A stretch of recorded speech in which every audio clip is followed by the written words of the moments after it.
भगवान की शक्ति पूजा आदि तो कर सकता हूँ, दान भी दे सकता हूँ, परंतु मैं भोजन के बिना नहीं रह सकता। इस पर श्री व्यास जी महाराज कहते हैं कि हे भीमसेन, यदि तुम नरक को बुरा और स्वर्ग को अच्छा समझते हो तो प्रति मास की दोनों एकादशियों को अन्न मत खाया करो। भीमसेन कहने लगे कि हे व्यास जी महाराज, मैं तो पहले ही कह चुका हूँ कि मैं भूख सहन नहीं कर सकता। यदि वर्ष भर में कोई एक ही व्रत हो तो वह मैं रख सकता हूँ, क्योंकि मेरे पेट में वृक नाम वाली अग्नि है, सो मैं भोजन किए बिना नहीं रह सकता। भोजन करने से ही मेरे पेट की अग्नि शांत होती है, इसलिए पूरा उपवास तो क्या, एक समय भी बिना भोजन के रहना मेरे लिए अत्यंत कठिन है। अतः आप मुझे कोई ऐसा व्रत बताइए जो वर्ष में केवल एक ही बार करना पड़े और जिससे मुझे स्वर्ग की प्राप्ति हो जाए। इस पर श्री व्यास जी महाराज कहते हैं कि हे पुत्र, बड़े बड़े ऋषियों ने बहुत शास्त्र आदि बनाए हैं, जिनसे बिना धन के थोड़े परिश्रम से ही स्वर्ग की प्राप्ति हो सकती है। इसी प्रकार शास्त्रों में दोनों पक्षों की एकादशी का व्रत मुक्ति के लिए रखा जाता है।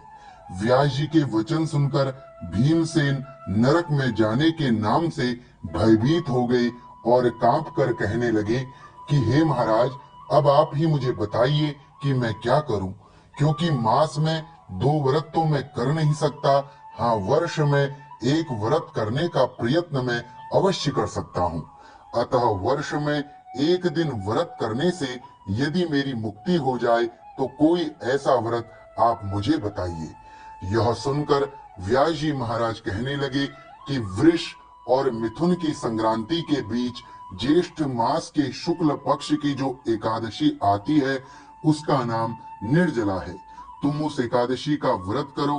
इस एकादशी के व्रत में स्नान और आचमन के सिवा जल वर्जित है। आचमन में 6 मासे से अधिक जल नहीं होना चाहिए, अन्यथा वह जल मद्यपान के सदृश हो जाता है। इस दिन भोजन नहीं करना चाहिए, क्योंकि भोजन करने से व्रत नष्ट हो जाता है। यदि एकादशी को सूर्योदय से लेकर द्वादशी के सूर्योदय तक जल ग्रहण न करे तो उसे सारी एकादशियों के व्रत का फल प्राप्त हो जाता है। द्वादशी को सूर्योदय से पहले उठकर स्नान आदि करके ब्राह्मणों को दान आदि देना चाहिए। इसके पश्चात भूखे और सत्पात्र ब्राह्मण को भोजन कराकर फिर स्वयं भोजन कर लेना चाहिए। इसका फल पूरे 1 वर्ष की संपूर्ण एकादशियों के बराबर होता है। व्यास जी कहने लगे कि हे भीमसेन, यह मुझको स्वयं भगवान विष्णु ने बताया है। इस एकादशी का पुण्य समस्त तीर्थों और दानों से अधिक है। केवल एक दिन मनुष्य निर्जल रहने से सभी पापों से मुक्त हो जाता है। जो भी व्यक्ति निर्जला एकादशी का व्रत करता है, उन्हें मृत्यु के समय यमदूत आकर नहीं घेरते, अपितु भगवान के पार्षद उन्हें पुष्पक विमान में बिठाकर स्वर्ग को ले जाते हैं। अतः संसार में सबसे श्रेष्ठ निर्जला एकादशी का व्रत है। इसलिए यत्न के साथ इस व्रत को करना चाहिए और इस व्रत के दिन ओम नमो भगवते वासुदेवाय इस मंत्र का उच्चारण करना चाहिए और गोदान करना चाहिए। इस प्रकार श्री वेद व्यास जी की आज्ञा अनुसार भीमसेन ने इस व्रत को किया।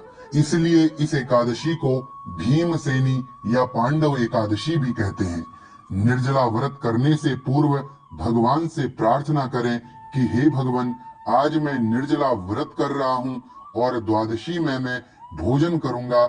मैं इस व्रत को श्रद्धा पूर्वक करूंगा, अतः आपकी कृपा से मेरे सब पाप नष्ट हो जाएं। इस दिन जल से भरा हुआ एक घड़ा वस्त्र से ढककर स्वर्ण सहित दान करना चाहिए। जो मनुष्य निर्जला एकादशी के व्रत को करते हैं, उनको करोड़ों पल सोने के दान का फल मिलता है, और जो इस दिन यज्ञादि करते हैं, उनका फल का तो वर्णन ही नहीं किया जा सकता है। श्री व्यास जी महाराज कहते हैं कि इस एकादशी के व्रत से मनुष्य विष्णु लोक को प्राप्त होता है। जो भी मनुष्य इस दिन अन्न को खाते हैं, वे चांडाल के समान होते हैं और वे अंत में नरक में जाते हैं। जिसने निर्जला एकादशी का व्रत किया है वह चाहे ब्रह्म हत्यारा हो, या चाहे वो व्यक्ति मदिरा पान करता हो, या चोरी करता हो, या अपने गुरु के साथ द्वेष करता हो, मगर निर्जला एकादशी का व्रत करने से वह व्यक्ति भी स्वर्ग को प्राप्त करता है। इसलिए श्री वेदव्यास जी महाराज कहते हैं कि हे कुंती पुत्र, जो भी पुरुष या स्त्री श्रद्धा पूर्वक इस व्रत को करते हैं उन्हें इन कर्मों को करना चाहिए।